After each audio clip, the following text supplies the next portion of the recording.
What would you do if you caught someone stealing from your kitchen, but they were feeding their family?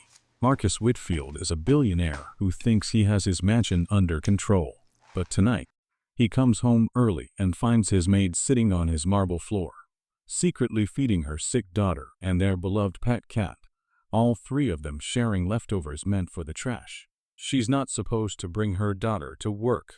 She's definitely not supposed to bring their cat, and she's absolutely forbidden from touching his food. But hunger doesn't follow rules. She doesn't know he's watching. One choice in that doorway will either destroy her life or change it forever. Stay with me, because what Marcus does next doesn't just shock his maid. It exposes everything he's been blind to for years, rewrites his dead wife's legacy, and turns a moment of desperation into a foundation that transforms hundreds of lives. The kitchen was silent except for the sound of a fork on china and a cat's gentle purr. Grace didn't hear the footsteps. She didn't see the shadow in the doorway. Not yet. Grace Thompson had worked as a housekeeper for 15 years, but the Whitfield estate was unlike anything she'd ever seen. The kitchen alone was bigger than her entire apartment. Italian marble floors, professional-grade appliances, and a wine fridge that cost more than she made in 6 months. At 52 years old, Grace had learned to navigate the world of the wealthy with quiet dignity. She arrived at 7 each morning, cleaned until 5 each evening, and never asked questions about the lavish lifestyle she maintained but would never live. Tuesday evenings were usually straightforward. Mr. Whitfield hosted his monthly dinner parties, and the catering staff always left behind enough food to feed a family for a week. Perfectly good salmon, roasted vegetables, artisan bread, all destined for the trash. Grace had asked once, timidly, if she could take some home. The head of staff, Mrs. Chen, had given her a sharp look. Mr. Whitfield doesn't allow food to leave the premises. Liability issues. So Grace had stopped asking. But tonight was different. Everything had gone wrong today. Her daughter Maya's school had called. She'd collapsed during gym class. The flu had turned into something worse. The emergency room visit ate up 3 hours and $400 Grace didn't have. Her boss had been understanding about her leaving early, but Grace still had to finish the post-party cleanup. There was no one to watch Maya. So Grace had done the unthinkable. She'd brought Maya with her, hidden in the service entrance, with strict instructions to stay quiet and out of sight. And then there was Marmalade, their 7-year-old orange tabby cat, Maya's best friend and constant companion since they'd adopted him from the shelter as a kitten. When Maya got sick, Marmalade wouldn't leave her side. Grace couldn't leave him alone in their small apartment. He'd cry and scratch at the door. The neighbors had already complained twice, so she'd tucked him into Maya's backpack, praying he'd stay quiet. Now, at 8:30, with the catering staff gone and Mr. Whitfield supposedly at his office until 10, Grace faced a desperate choice. Maya was pale and shaking from low blood sugar. She hadn't eaten since breakfast. Marmalade hadn't eaten since yesterday. Grace had run out of cat food 3 days ago and wouldn't get paid until Friday. The leftover food sat on the discard cart, waiting to be thrown away. Enough protein and vegetables to feed her family, including their cat. For 2 days, Grace made a decision. She carefully prepared 2 plates and filled Marmalade's small travel bowl with pieces of chicken, food that would have been scraped into the compost bin in 30 minutes. Maya sat on the floor beside her mother, her thin legs crossed, eating slowly. Marmalade sat between them, purring loudly as he finally ate a proper meal, occasionally rubbing against Maya's leg. The little girl stroked his orange fur with one hand while eating with the other, whispering, "Good boy, Marmalade. I told you Mama would take care of us." Grace watched her daughter's face light up with each bite, watched their cat's tail swish contentedly, and for a moment, the shame of sitting on her employer's kitchen floor faded. This was love. This was family. This was survival. Then she heard footsteps. Grace's blood turned to ice. She turned her head sharply toward the kitchen entrance, and there he stood, Marcus Whitfield, 63 years old, silver-haired, wearing a charcoal suit that probably cost more than her monthly salary. He was frozen in the doorway, his briefcase in one hand, his expression a mixture of shock and complete confusion. For 3 long seconds, nobody moved. Marmalade continued eating, purring loudly. Maya kept stroking his fur, oblivious to the tension. Grace slowly stood, her legs trembling, her heart pounding so hard she could hear it in her ears. "Mr. Whitfield," she stammered, her voice barely above a whisper. I can explain." Marcus raised one hand, silencing her. His eyes moved from Grace to Maya, then to the orange cat wearing a faded blue collar, then to the plates and small pet bowl on the floor, then back to Grace. His face was unreadable. "Grace," he said slowly, his voice dangerously quiet. "That is a child, and a cat, on my kitchen floor, eating my food." Grace's face burned with humiliation and terror. "Sir, I know the rules. I know employees aren't supposed to bring family members. I know pets aren't allowed. Please, Mr. Whitfield, let me explain." "How long?" he interrupted. "How long what, sir? How long have you been bringing your daughter to work?" "Just tonight, sir, I swear, just tonight. She collapsed at school. The emergency room, I had no one to watch her. I had to finish the cleanup. I had no choice." "And the cat?" Grace's voice cracked. "That's Marmalade, sir. He's our family. Maya's had him since she was 1 year old. He won't eat if she's not there. I couldn't leave him alone. I know it's against every rule. I know I'm fired. Just please let me clean this up first. Please don't call security. I'll leave quietly." "I'll." "Stop." Marcus stepped into the kitchen, setting his briefcase down on the counter with a heavy thud. He looked at Maya, who had finally noticed the tension. The little girl pulled Marmalade into her lap protectively, her eyes wide with fear. "What's your name, sweetheart?" Marcus asked, his voice softer. "Maya," the little girl whispered, holding her cat tighter. Marcus crouched down, an action that clearly pained his aging knees, until he was at eye level with her. "Maya, how old are you?" 8. "And that's your cat?" "Yes, sir. This is Marmalade. He's 7. He's a good cat.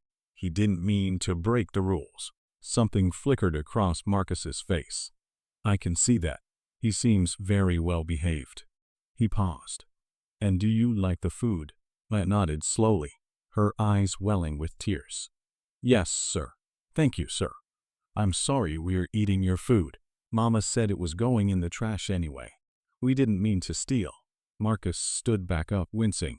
He looked at the cat in Maya's arms, then at the small worn collar around its neck, then at Grace's face, streaked with silent tears.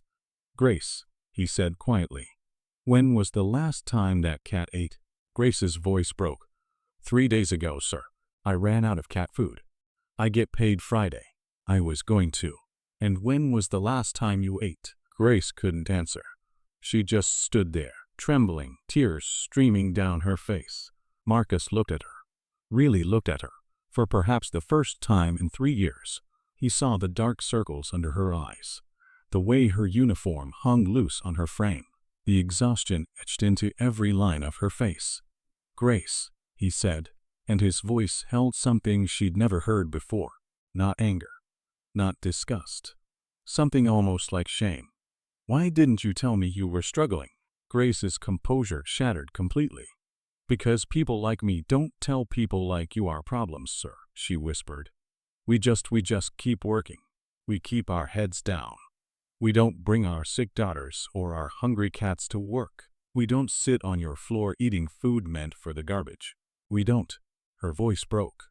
"We don't burden you with our poverty." Marcus Whitfield felt something crack open inside his chest, something that had been sealed shut for 4 years. He'd spent 40 years building a real estate empire, attending charity galas, writing checks to organizations he'd never visited. He'd convinced himself he was generous, philanthropic, a good man. But standing in his kitchen, watching a woman who'd cleaned his home for 3 years cry because she'd fed her sick daughter and her hungry cat leftover food he would have thrown away without a second thought, he realized he'd been lying to himself. He wasn't generous. He was blind. "Sit down," he said gently. "Sir, I should." "Grace, please. Sit down." Hesitantly, Grace lowered herself back to the floor beside Maya. Marmalade immediately settled into her lap, purring, sensing she needed comfort. Marcus surprised them both by sitting down across from them, his expensive suit wrinkling against the cold marble. The billionaire and the Maid's family all sitting on a kitchen floor. "My wife, Catherine, passed away 4 years ago," Marcus began, his voice heavy. "She used to sit in this kitchen every Sunday and make meals for the homeless shelter downtown. She'd pack them herself, drive them over, serve them with her own hands. He paused, looking at Marmalade. And we had a cat, an orange tabby actually, named Butterscotch. He looked a lot like yours. Maya's eyes widened. Really? Really? Catherine loved that cat more than anything. When he got old and sick, she spent thousands on treatments. I complained. I said it was wasteful. Just a cat, I told her. His voice caught. He died a month before she did. She was heartbroken. And I never understood why she cared so much. Grace was crying silently. Maya clutched Marmalade tighter. After Catherine died, Marcus continued, I stopped everything, the shelter donations, the Sunday cooking. I couldn't stand being in this kitchen. It reminded me of her, of everything I'd lost. He looked directly at Grace. And in my grief, I became exactly the kind of man she would have hated. Cold. Distant. So wrapped up in my own pain that I couldn't see anyone else's. Mr. Whitfield, Grace started. Let me finish. His voice was firm but kind. You've worked for me for 3 years, Grace. 3 years. You've never been late. You've never complained. You've kept this house running while I've been a ghost in my own life. And not once, did I ask you if you were okay, if you needed anything, if your daughter was healthy, if you could afford to feed your family or your cat. He pulled out his phone. How much are Maya's medical bills from today? Grace's eyes went wide with panic. Sir, no, I can't. How much, Grace? $400, she whispered. But I can set up a payment plan, I can. Marcus was already typing. Done. Paid. And how much do you spend on cat food per month? Sir, answered the question. About $40. But your salary is being increased by $200 per month. That's for groceries, cat food, and anything else your family needs, including the emergency vet visits. He looked at Marmalade. Pets are family too. Grace couldn't speak. She just stared at him, tears streaming down her face. And one more thing, Marcus said, his eyes softening. From now on, you and Maya are on my company health insurance, full coverage. And Grace, he paused. If you ever need help again, you come to me. You don't sit on my floor eating garbage. You knock on my door. Do you understand? Grace nodded, unable to form words. Maya looked up at him, her young face serious. Mr. Whitfield, are you going to take Marmalade away? Marcus's expression softened completely. No, sweetheart. Marmalade is safe. And from now on, if your mom ever needs to bring you to work, you and Marmalade are welcome. We'll set up a comfortable spot for you in the staff lounge, with cat toys. He reached out slowly, and Marmalade sniffed his hand, then rubbed against it, purring. Because family sticks together, even the furry members. 3 months later, Grace Thompson stood in the Whitfield Estates dining room, not as a housekeeper, but as the newly appointed director of household operations, with a salary that allowed her to finally breathe. Marcus had promoted her, explaining that if she'd managed to keep his home running flawlessly while dealing with impossible circumstances, she was clearly the most qualified person for the job. But the changes went deeper than a title. Marcus had started the Catherine Whitfield Foundation, offering full benefits, emergency assistance, and even a pet care fund to every service worker in his companies, housekeepers, drivers, maintenance staff. Grace helped him design it.